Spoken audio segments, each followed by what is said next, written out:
The Lighthouse, written and read by Chris Halton. Living alone on the windswept coast of Norfolk, my main activity for relaxation and enjoyment has always been walking my dog Rex along the dunes that gather along the shore at Wareham. During the summer, the beach is alive with tourists arriving from charabanc horse-drawn coaches to estate workers from the neighbouring area. Children play in the shallow surf, whilst families sun themselves or share a picnic on the sands and beach. The daily cycle completes when all has gone and nature tentatively returns, with the shrill sound of seagulls scavenging the remains of discarded food waste, and the occasional seals make a cautious presence in the waters near the shore. This pattern of life continues until the end of the warm summer months, when the hastening chill of winter returns with the autumnal embrace of late September. Then the sun gives way to cloudy, dark and brooding skies, followed by quickening breezes that blow with a contemptuous ease the dry sand into inconsistent drifts that sweep the sea and shore. Driven by these winds, the ocean swells into tall lines of rolling surf that resemble a stampede of angry white horses breaking into a gallop before crashing thunderously to the shore and disappearing until the next wave, leaving in their wake a crisp, smooth, wet sand that occasionally glistens incandescently from a ray of sunlight breaking through the clouds that leaves an infused ray of summer colour that brightens the heavy, sombre greyness. In scenes like this, I have always felt a deeper connection to nature, and all the impurities of my humanity are swept from within like a refreshing spa of cleansing water. During these colder months, I seldom encounter another person. I find enjoyment and fulfillment living in splendid isolation from the bustling world of the nearby villages. These places of habitation are protected from the windy coast by ranks of swaying fir trees that stand like sentinels across the flat landscape.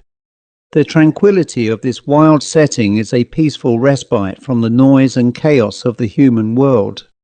Occasionally, this sombre disconsolation is lifted by the presence of another beach walker, who too, I suspect, is finding his own path in the meandering walkways of life. But other than an acknowledging wave from a walking stick, we pass without comment as the wind drowns any attempt at a polite conversation. That shroud of silent speech completed a sense of remoteness in this forlorn, wayward place. And what of my life in nature's grand scheme of things? I am but a small part of it, a humble observer of its beauty and power. My connection to nature is a bond that brings me solace and understanding of life's challenges. My home, such as it is a small whitewashed three-roomed cottage with a thatched roof and a small garden that backs onto a landscaped country estate filled with sheep and cattle in pasture. It lies at the end of a rutted track and is far removed from the annoyances of neighbours. The beauty of the cottage and its surroundings never fails to fill me with a sense of awe and appreciation for the natural world. I came here over 30 years ago after losing my dear wife Imelda, who succumbed to a heart attack when she was barely 20 years old.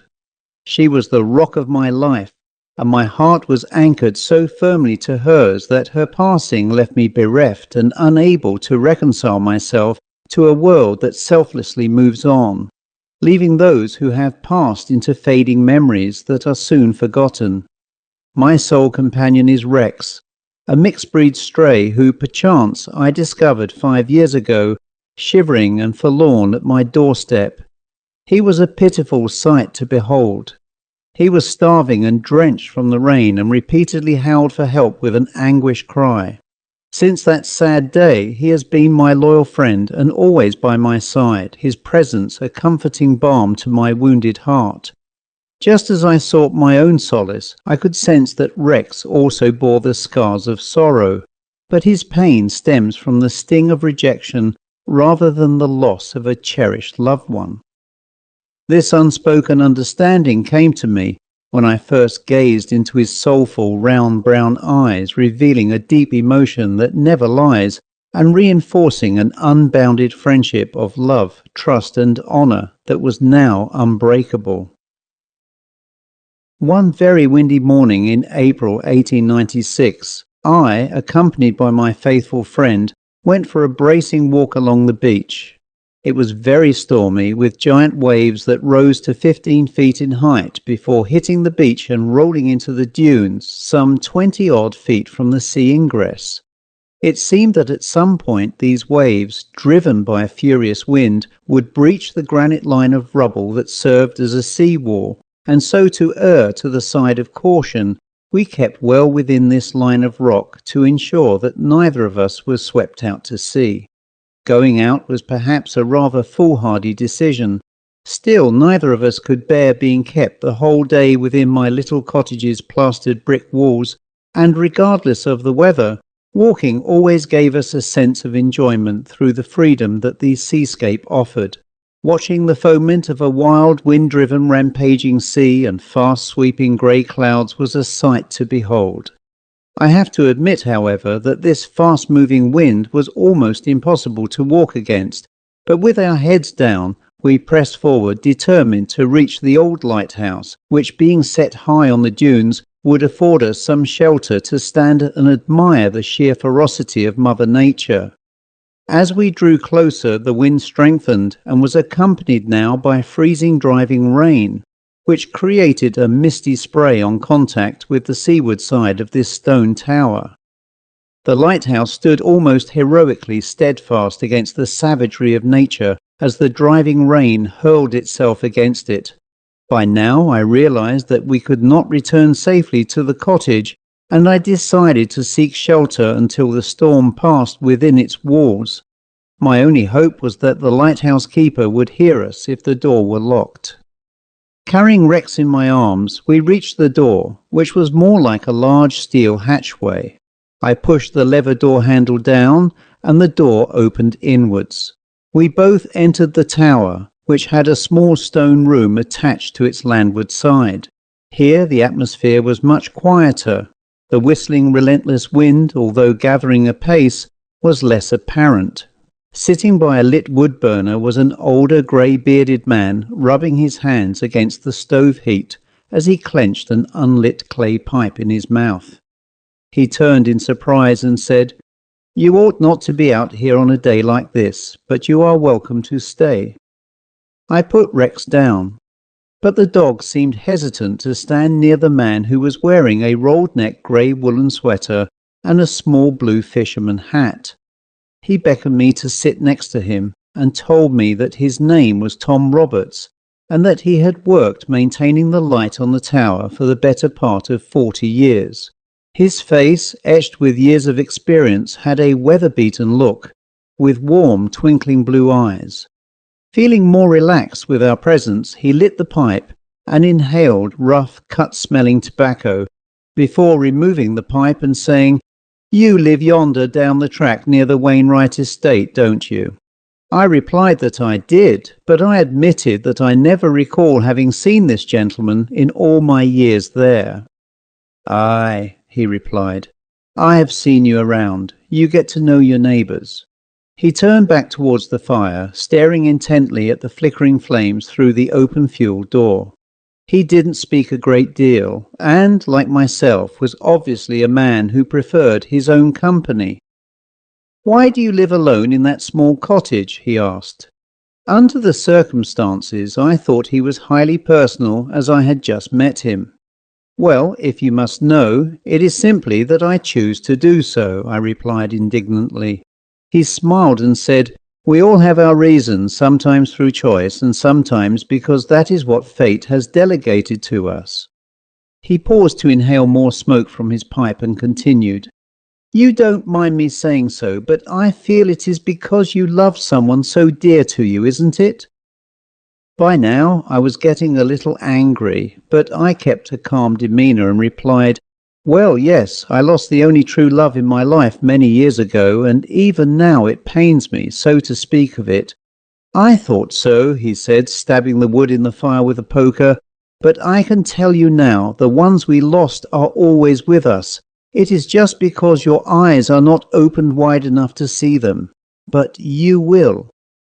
I responded, "And you know, do you, Tom?" with a subtle hint of sarcasm.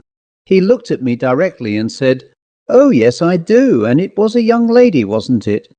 Now visibly shocked, I said, "How do you know so much? Are you some seer of past events?" He looked away and replied, "Yes, sadly I am, and it has always been so, but I can tell you that your missing love, Imelda, I think that is her name, will be reunited with you despite what you think has happened in your life." Shocked, I said, "I never mentioned her name, and you know this of me." "I know many things, my friend, and sometimes what you think is the life you have led is often an illusion, as I am sure you will see." Just then the howling and whistling wind abated, and Tom, upon seeing sunshine rise through a small window, said, "You can return safely now, and remember, life is not one path. You have choices." With that, he beckoned me to leave as he started ascending the spiral staircase to the top of the tower, and said in parting, "I had better check the light, but you must realize that you now have another path to tread if you choose to do so." With that, he was gone, so Rex and I, happier to be outside, made our way back along the sandy shore. The sea was much calmer now, and instead of a vicious wind, a gentle breeze replaced the horror of the last hour with the warmth from the sun. I gave much thought to my meeting with this strange man. When I thought about it, I realized that in all the years of living here, I had never met anyone, let alone Tom, working at the Lighthouse. This added even more confusion to my strange meeting on that unusually very stormy day. But admittedly, I never once bothered to venture to the Lighthouse, as I preferred being with my own company to being with others. The following day I awoke to a deathly quiet dawn. Outside, a thick and heavy fog encapsulated everything, clinging tenaciously to the cottage and everything around it. My vision was restricted to but a few feet, and the sheer intensity of its heaviness compelled even the birds in the neighbouring trees to remain silent. Like the previous day's storm, I had not met anything like it, and it added a sense of mystery to what lay in and around its heavy shroud. Rex unusually did not want to linger within it, and having done his business, he returned inside the cottage, not wanting to leave. In the stillness, I heard a faint female voice without clarity of speech. I did not know who it was, but I knew it was pretty near in this misty greyness. Thinking it was a walker in distress, I ventured away alone from the cottage in search of its owner.